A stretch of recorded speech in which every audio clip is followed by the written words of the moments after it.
Put your hands together for Krista Oakes.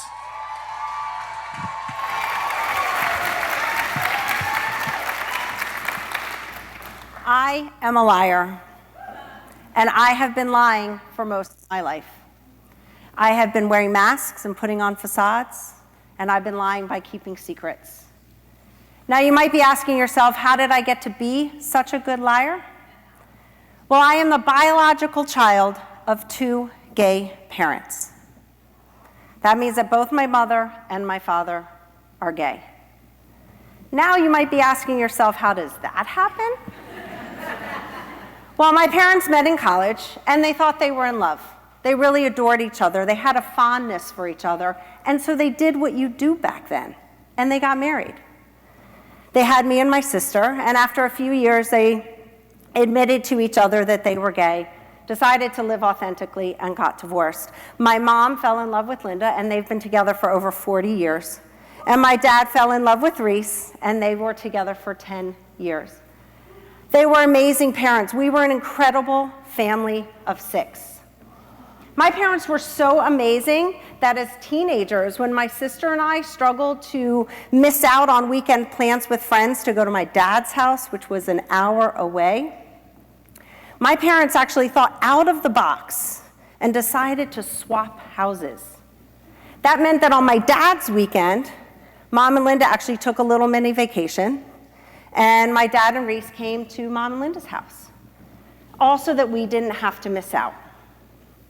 But unfortunately, the world didn't agree. Society had a whole different perspective on our family and made us feel like we weren't enough the way we were. So we learned to lie. When I was a child on the playground, I innocently told a friend that I had 2 moms. From that point on, we were bullied, we were harassed, we were made fun of. It was so bad that we actually decided to move away from that town and start again in a new place. It was so bad that when my sister was a teenager, she confided in a boyfriend that she had gay parents. When she wanted to break up with him, he threatened to tell the entire school by putting flyers up on everyone's locker. So we learned to lie. We learned to keep secrets. Linda was just a family friend who needed a place to stay. I always had this fear that friends would come over to the house and discover that Linda's room was really a bedroom and not an office, which should have been obvious because there was no bed and only an office, only a desk. And Reese was just my dad's roommate, and that's it, nothing more. We had to lie about these very important people in our lives. It wasn't fair to them, and it wasn't fair to me. When I went off to college, I continued to lie. That's what I knew how to do. It was a little easier because my parents weren't a part of my everyday life. But in my sophomore year, I got the call that Reese had been diagnosed HIV positive and was ill. Of course, there was this fear it would happen to my dad as well. A month after that phone call, Reese died of AIDS. 2 years later, my dad was sick.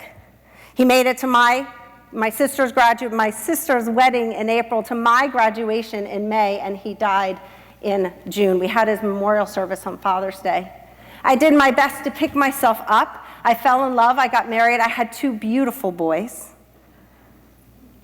About 10 years into that relationship, I realized I was in an emotionally abusive relationship. And I didn't tell anybody. Remember, I am very good at lying. And so I kept it a secret. I didn't want people to know that I was a failure, which is how I felt. 10 years later, I did get divorced. I discovered myself again. I found out I loved running and racing. I wrote my true story in my book, Shedding Shame, Finding the Freedom to Live an Authentic Life. I teach yoga and meditation. I love costume jewelry. I didn't wear it much when I was married because my husband didn't really like it. Now I wear it as a badge of honor. I show up bold. And it's a reminder to me of who I really am. Now there's a woman, Bronnie Ware, wrote a book called The 5 Regrets of the Dying. Do you know what the number 1 regret of the dying is? It's not having lived an authentic life, and instead living the life that others expected of you. I don't want to have any regrets.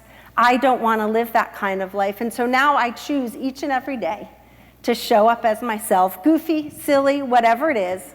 And my invitation for you today is to stop lying, to stop lying, and to start thriving, to choose each and every day to show up as yourself, to have no regrets, and to discover that comes when you choose to be yourself.